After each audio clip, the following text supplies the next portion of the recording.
Na na na na na na na na na na.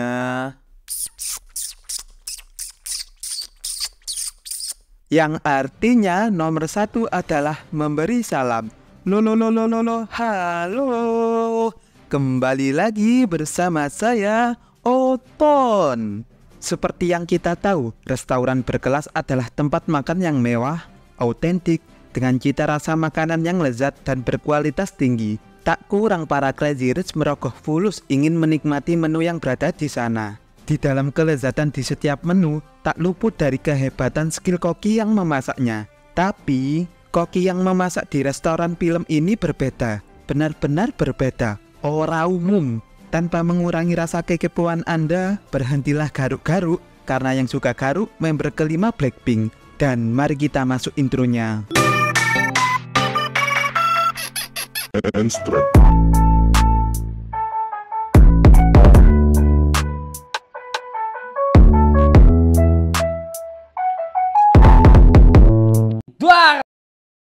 Menurut warga Paris, makanan terbaik itu dibuat oleh Koki Gusto. Dia adalah koki termuda yang memiliki restoran bintang 5. Selain makanannya yang top markotop, Gusto juga menulis buku berjudul Anyone Can Cook dengan penjualan terlaris mengalahkan majalah Playboy. Kebanyakan orang menyukainya, kecuali jenengan, Aston Igo, kritikus makanan yang ingin menurunkan reputasinya karena ia tak percaya moto Gusto yaitu siapapun bisa memasak.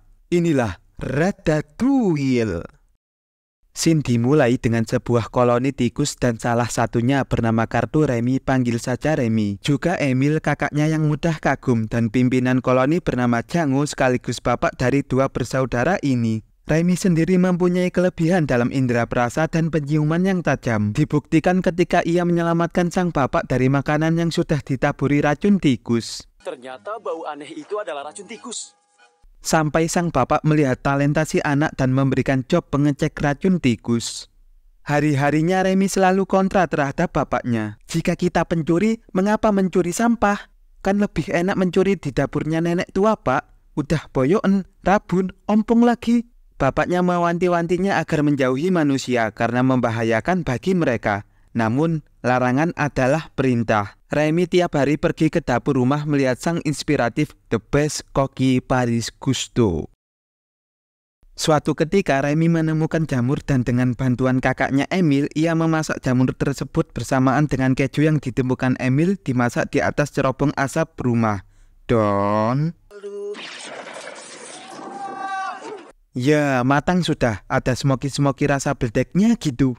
Merasa kurang sedap, Remy mengajak kakaknya mencari saffron di dapur. Di sini Emil merasa tak nyaman karena takut nenek tua yang punya rumah bangun. Seiring menyelinap di dapur, Remy mampu membaca dan menonton TV selayaknya manusia. Remy juga memberitahukan Gusto adalah inspirasi bagi dia. Tapi Remy dibuat terdiam saat TV menyiarkan Gusto telah wafat. Namun tiba-tiba... Firasat Emil benar-benar terjadi. Nenek tua itu menembaki mereka berdua, tetapi karena tangannya kurang tegen, ia pun menembaki atap rumah. Remy dan Emil pun akan kembali ke koloni saat nenek tua itu mengisi peluru. Dan saat terisi, kemudian... Run, bitch! Run! Mereka pun serentak lari untuk evakuasi. Remy sendiri kembali untuk mengambil buku Gusto dan berusaha mengejar ketertinggalannya menaiki kapal-kapal evakuasi di sungai. Nenek tua itu pun kembali menembaki mereka dan membuat Remy kehilangan wujud sang bapak dan koloninya. Remy terjatuh, Remy tenggelam dalam kali, Remy tersesat dan menunggu koloninya menjemput. Sat, gak nyambung, blok. Lalu Remy membaca buku Gusto dan merasa kelaparan hingga muncul imajinasi Gusto dalam pikirannya dan menyuruhnya untuk mencari jalan keluar supaya tak terpuruk sendirian. Ternyata selama ini Remy berada di kota indah yaitu Paris dan secara teknis Gusto menuntun Remy menemukan restorannya. Aku harus melihatnya. Sementara itu, di dalam peliknya dapur terdapat pemuda fresh graduate bernama Linguini sedang menunggu bertemu dengan pemimpin restoran Gusto saat ini yaitu Skinner yang dulunya bekerja menjadi wakil koki Gusto.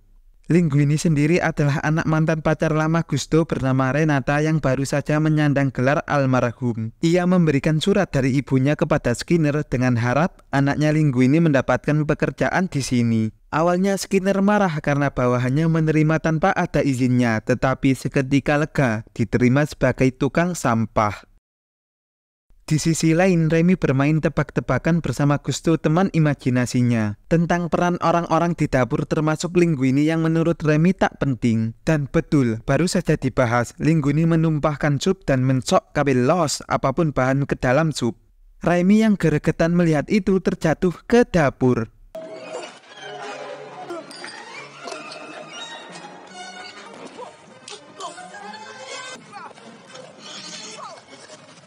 Setelah tersapu ke sana kemari, dia akhirnya menemukan celah keluar lewat jendela. Namun karena bau sup tak sedap seliwer di hidungnya dan juga dorongan dari Gusto, ia pun memperbaiki cita rasanya.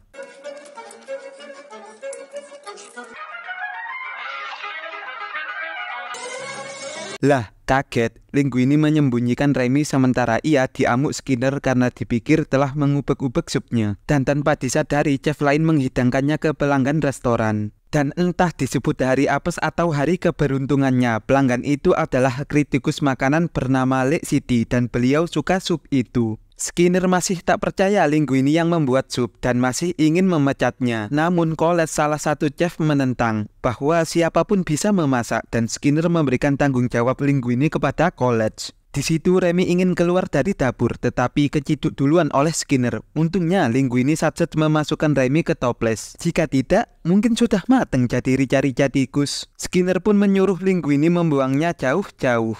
Bukan membuangnya, Linguini mengajak Remy berbicara. Bro, kamu bisa memasak kan? Tak perlu merendah, apapun yang kau lakukan tadi semua orang menyukainya. Linguini adalah pria yang ceroboh. Ia diminta membuat sup lagi oleh Skinner. Karena tak mau dipecat, ia pun mengajak Remy sebagai partner.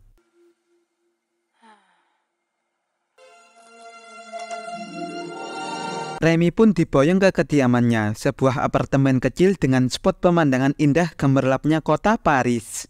Tempat tinggalku memang kecil, tapi cewek mana yang gak kelepek-kelepek setelah melihat pemandangan di luar jendelaku ini? Hes, kok malah pantun. Sesok sonten, Remy membuatkan sarapan berupa telur dadar ala Prancis dengan campuran sedikit daun curian dari tetangga sebelah. Latar berganti, dapur restoran tepatnya. Colette membacakan ulasan Lake City yang sudah dipublis bahwa sup kemarin adalah langkah awal kesuksesan sejak Gusto telah tiada dan berhasil menarik perhatian lagi. Ikut bahagia atau merasa sedih, sebenarnya bukan dia yang menaikkan lagi value restoran Gusto. Niat membantu, Remy malah membuat geli Linguini merambat di dalam tubuh dengan kaki kecilnya. Saat ingin mendiskusikan itu di toilet, disitulah Remy mempunyai ide gila untuk bersembunyi di dalam topi koki Linguini. Sungguh sangat aneh. Mereka pun try hard berkali-kali, gagal coba lagi. Sampai menemukan titik chemistry sempurna di antara mereka berdua dan berhasil memenuhi permintaan Skinner untuk membuat sup yang mengejutkan para koki di dapur. Skinner juga menyuruhnya supaya belajar memasak hidangan lain di bawah bimbingan Colette. Saat Skinner ingin bersantai, ia dibuat tercengang bahwa Linguini adalah anak kandung Gusto hasil hoho-hehenya bersama mantan pacarnya Renata. Karena sebelumnya jika dalam 2 tahun sejak kematian tidak ada ahli waris menunjukkan diri, maka akan diwariskan Skinner. Namun batas akhir hanya kurang 1 bulan, Linguini muncul. Hayo, cemas kau. Di sisi lain, Colette mengajari prinsip-prinsip dasar menjadi seorang koki dapur. Stasiun memasak tak boleh berantakan, jika pesanan menumpuk bencana. Waspada dengan lengan tangan, rawan terkena benda tajam, dan juga harus menjaganya tetap bersih. Atau suap saja petani. Hah? Suap? Emil ditambah suap. Sama dengan hari-hari pun berlalu, pelanggan restoran merasa bosan dengan menu sup Linguini dan meminta menu baru. Mendengar hal ini, Skinner memutuskan menggunakan resep lama roti manis. Namun resep itu adalah resep gagal dari Gusto. Sambil menguji menyuruh Linguini yang polos membuatnya. Dibantu dengan arahan Colette, Linguini beranjak memasak, namun melenceng dari resep Gusto. Linguini dan Remy mengide sendiri, yang malah perilaku tersebut membuat Colette jengkel. Di sentuhan akhir, Colette melarang menuangkannya, tetapi tetap dilakukan. Sehingga... Baru dibawa. Mereka suka. Pelanggan lain sudah mulai bertanya. Boom! Pelanggan itu sangat menyukainya dan diikuti pelanggan lainnya memesan menu spesial. Pun, mereka merayakan keberhasilan Linguini dan pada saat itu Skinner melihat siluet tikus di dalam topinya. Skinner mencoba menyergap topi putihnya namun tak mendapatkan apa-apa. Tak menyerah, Skinner mengajak Linguini masuk kantornya untuk mimik dengan maksud Linguini keceplosan mengatakan rahasianya bersama Remy. Dan sekali lagi, Skinner tak mendapatkan apa-apa. Remy sendiri menikmati apa yang didapat setelah bekerja. Namun setelah itu ia mendapati tikus lain di tempat sampah yang tak bukan adalah kakaknya sendiri, Emil. Remy yang tak tega melihat kakaknya makan makanan dari sampah memutuskan mengambil di tempat penyimpanan dapur. Sempat dicegah oleh Gusto supaya tak mencuri. Ia pun tetap batu mengambil makanan untuk saudaranya. Bagaimana? Lumayan, rasakan bersamaan. Ia pun mengunjungi koloninya dan bertemu sang bapak. Perbedaan pendapat masih terjadi di antara mereka berdua tentang manusia. Remy berjanji akan sering berkunjung, bukannya tinggal, hingga sang bapak menunjukkan sesuatu yang mengerikan. Jika hidup merasa nyaman di dekat manusia. Tidak. Apa? Remy tidak mengindahkan omongan sang bapak dan pagi harinya kembali ke dapur. Ia menjumpai Linguini sedang tertidur setelah membersihkan dapur. Remy berusaha membangunkan Linguini ketika Coles tampak tiba di restoran. Coles juga mengajaknya ngobrol. Basa-basilah bisa dibilang. Selamat ya deket dengan bos. Selamat ya naik jabatan. Merasa tak diacuhkan oleh Linguini, kemudian... Dan ya, Coles mengungkapkan perasaan sukanya. Lalu Linguini yang tersadar mengejarnya dan menahan Coles untuk tidak pergi seraya berusaha mengungkapkan kerahasiaannya selama ini. Tapi tak jadi. Tiba-tiba...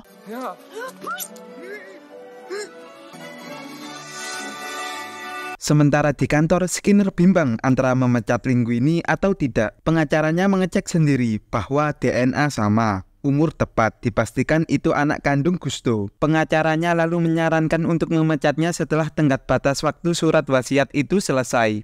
Sementara itu, hubungan Coles dan Linguini semakin dekat. Mereka berdua resmi berpacaran, sedangkan temannya, Remy, hanya jadi obat nyamuk di antara mereka berdua. Remy berniat kembali ke dapur restoran. Ia lalu ditemui oleh Emil yang kali ini membawa gengnya untuk meminta makanan. Dengan terpaksa ingin mengambilkannya, tapi kali ini gudang penyimpanannya dikunci. Remy nekat masuk kantor Koki mencari kunci. Dan tanpa disengaja ia menemukan berkas yang berisi surat wasiat Gusto. Dia anakmu? Melihat Skinner tiba-tiba masuk ke kantor, Remy langsung sigap membawa kabur dokumen tersebut untuk ditunjukkan ke Linguini. Sulit memberitahukan bahwa mengejar curut merupakan hal yang mustahil dilakukan oleh minion.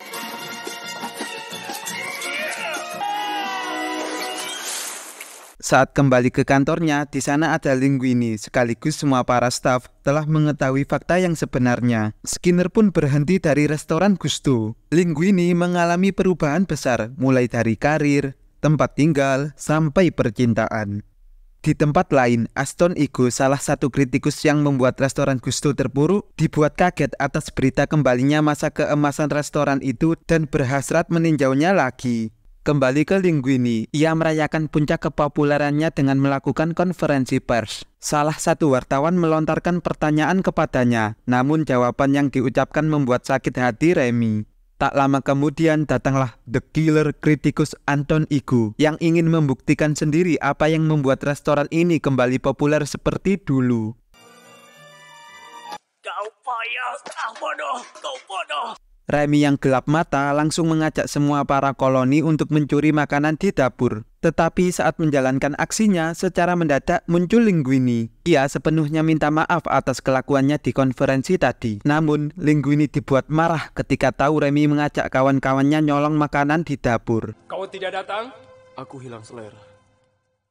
Hari H pun tiba. Linguini memberikan motivasi tapi tak membuat membakar semangat. Sedangkan Remy tak bisa berbuat banyak di luar. Ia juga tertangkap Skinner saat hendak menyelamatkan Emil. Dan Remy pun dimasukkan di dalam bagasi mobil. Keadaan di dapur pun mengalami stuck dan membuat kepanikan luar biasa ketika Linguini tidak mampu mengingat resep menu makanan spesial. Remy akhirnya diselamatkan oleh Emil dan sang bapak. Ia pun kembali pergi ke dapur untuk membantu Linguini. Saat akan dimasak oleh para staf koki, pun datanglah Linguini untuk mencegah. Ia pun mengungkapkan kebenarannya bahwa menu-menu yang lezat dibuat oleh si tikus, bukan dari dirinya yang tak bakat memasak. Semua staf kecewa dengan pernyataan tersebut.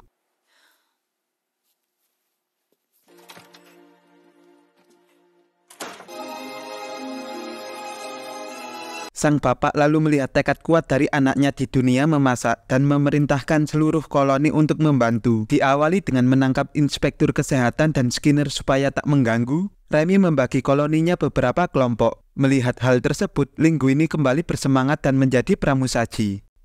Lebih kuat no, tumbuk. Enak, terlalu asin, kebanyakan micin sugeng. Selang beberapa waktu, Coles datang kembali ke dapur membantu Remy memasak ratatouille. Makanan dengan resep sederhana disajikan untuk kritikus Anton Ego. Sampai...